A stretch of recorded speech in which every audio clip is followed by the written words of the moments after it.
What's up? What's up? What's up, my Mind Your Money business folks? It's me yet again with another video on today's stock market news. And as always, hopefully you're in the market and not trying to time the market, because that is simply impossible to do. And as always, hopefully you're not straddling the fence. Hopefully you are investing into appreciating assets, things that are going up in value over time, and not depreciating values like trips, clothes, cards, things of that nature. What most Americans are spending their money on, right? So hopefully you're not doing that and you're doing this. At least investing into yourself, because you are only as good as you think you are. As long as your mind thinks that you're not worthy, then you're not worthy. If your mind thinks that you can, you can. If your mind thinks that you can do better, you will do better. So it's all mental. So gain control of this, people. So what happened today in the market? It says Dow, S&P 500, NASDAQ, fresh records. NVIDIA provides lift ahead of earnings. Fed tests. So what's going on? Let's see. It says U.S. stock perked up on Tuesday, eyeing fresh record highs as investors fielded the latest rush of earnings and looked to the Federal Reserve meeting to confirm interest rate cuts are on the way. The Dow rose 0.7%. The NASDAQ moved 1%. The S&P 500 ticked 0.5% higher, with the benchmark topping 6,900. Remember, it just topped 6,800. Now it's 6,900 for the first time. So that means if you are investing, if you've invested into the S&P 500, you're making money. And I told you that that is the safest investment, because you're investing into the 500 largest companies. You don't have to go out there and find that one that's going to make you rich like tomorrow. No, these are the 500 largest companies that I suggest you invest in for the long haul. And over the last 100 years, the S&P 500 has brought back an average 10% return year after year. Sounds pretty good to me. So this happened, extending Monday's jump and rising hopes for a U.S.-China trade deal.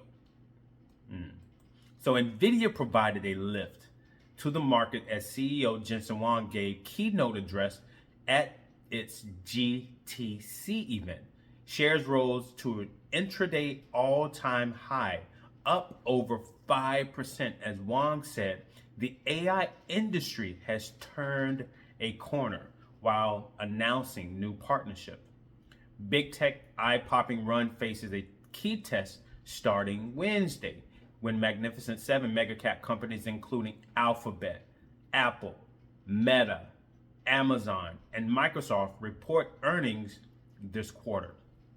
Particular focus is on Amazon earnings after the tech giant said it plans to cut about 14,000 jobs, while Apple set the stage for its results by crossing $4 trillion in market cap. Wow, Apple is now worth $4 trillion. Damn. How much is NVIDIA worth now? NVIDIA is worth almost $5 trillion. NVIDIA is at $4.89 trillion. And remember, NVIDIA is leading this AI race. Other companies are coming, but NVIDIA is still ahead of them. So there's a lot of money still yet to be made. So earnings season is roaring on, with reports from Visa, United Health, UPS, and PayPal among the highlights Tuesday. So meanwhile, the Fed kicked off its two-day policy meeting on Tuesday, with traders pricing in a second consecutive interest rate cut in its decision on Wednesday. The watch is on for clues from Jerome Powell as to the odds to another rate cut in December, as Wall Street grapples with a data blackout caused by the U.S. government shutdown. Yeah. I don't think we're getting paid again, well, in the next week. I had to take a drink on that. Anyways, elsewhere on the trade front, Trump lavished praise on Prime Minister Sane Takachi as the U.S. signed deals on rare earths and trade with Japan on Tuesday. Along with the flurry of other pacts, the move prepares the ground for a key meeting between Trump and China's President Xi on Thursday. And that's it for the news, people. But the market, it just closed. And let's see what happened.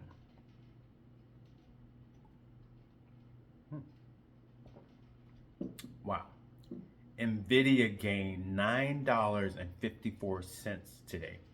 This is the most I've ever seen this stock gain in one day in a year. And it's now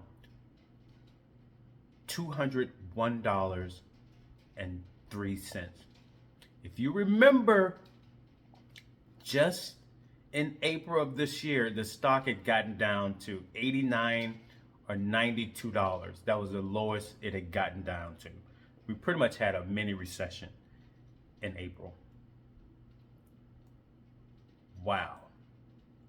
Year-to-date returns on NVIDIA is 49.7%. Wow. That's the most it's ever gained in a day. I'm shocked by that.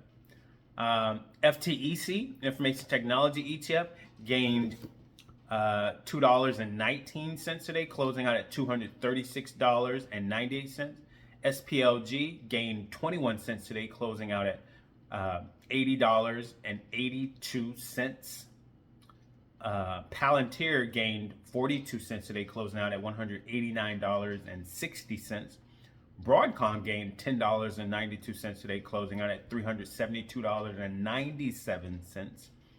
Tesla gained $8.13 today, closing out at $460.55. So also, I did like a little small investment because I was doing research the last couple of days and late last night into IONQ. I just bought a small amount, but they lost $5.65 today. So I took a hit on that. And that stock closed out at $57.15. And for those of you that don't know about IONQ, that company deals with quantum computing. That's computing on a mass and larger scale. There's like no real return on the investment yet because it's up and coming. And this company is currently leading the way with quantum computing. So I did invest a little money into that company. Not a lot. So here's what it says. Here's an overview of the company. It develops quantum computers and networks in the United States. It sells access to quantum computers of various qubit capacities. The company also makes access to its quantum computers through cloud platforms such as Amazon Web Services, Amazon Bracket, Microsoft Azure Quantum, and Google's Cloud Marketplace. So it's tapped into some key industries, and it's in the technology sector. So I may talk about that more later in another video, but not today. Not today. I'm looking at some data on it. I'm trying to find a year.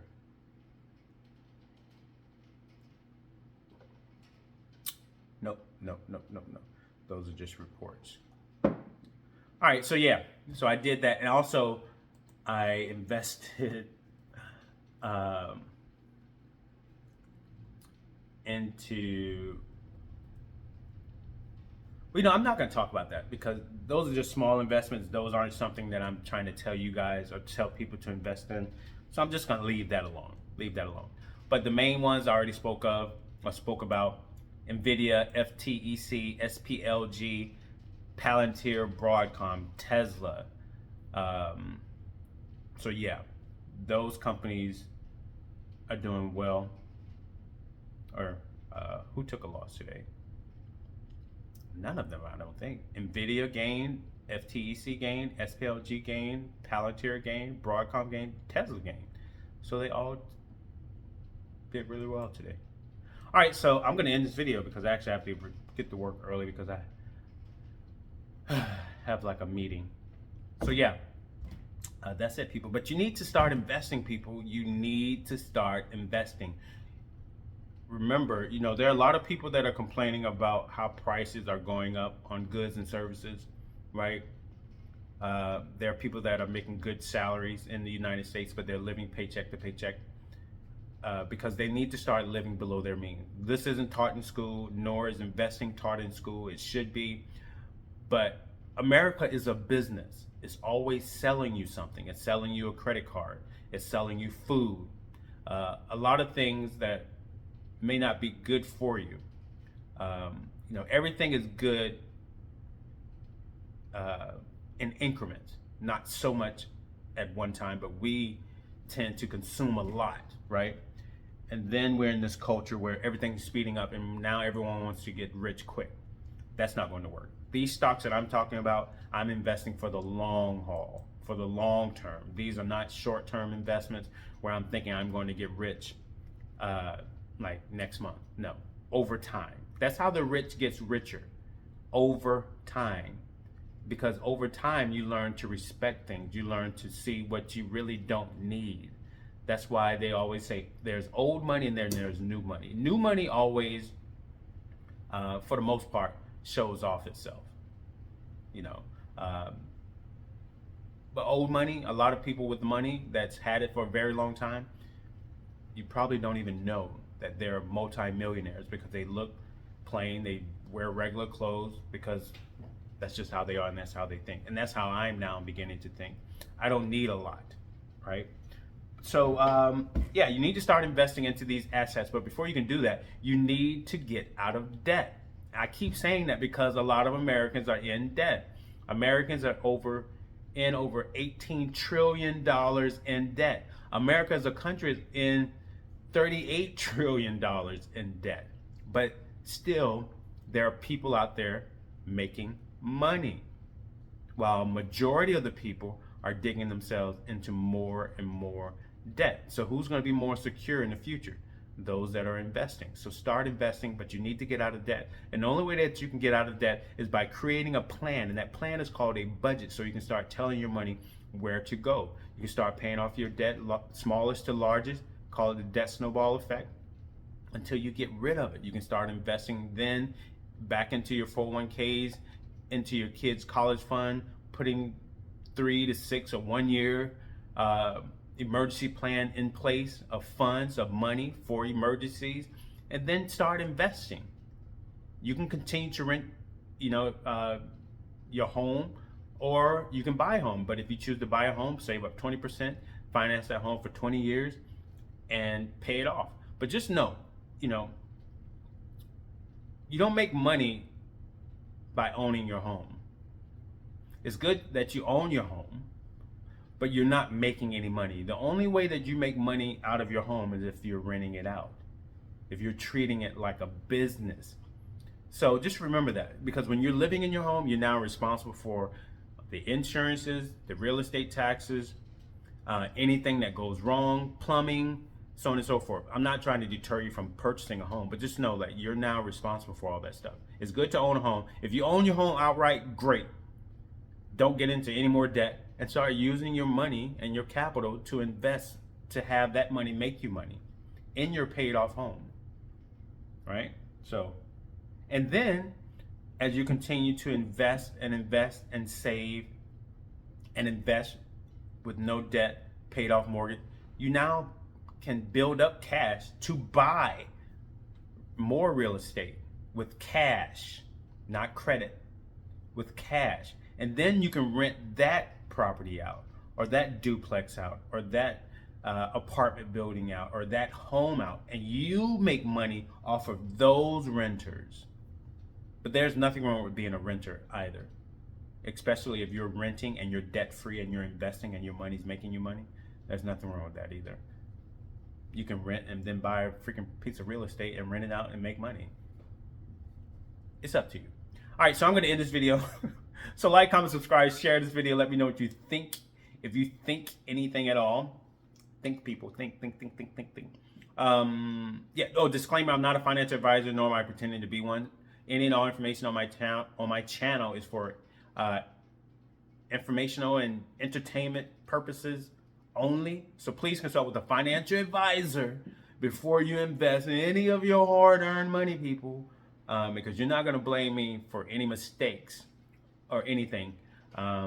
So please consult with someone. Do your due diligence. Do your own research. Learn. Invest in yourselves, and all will be well. It has to. You may have a dip, but you will rise again. All right, you guys, take care. Have a blessed day. Peace.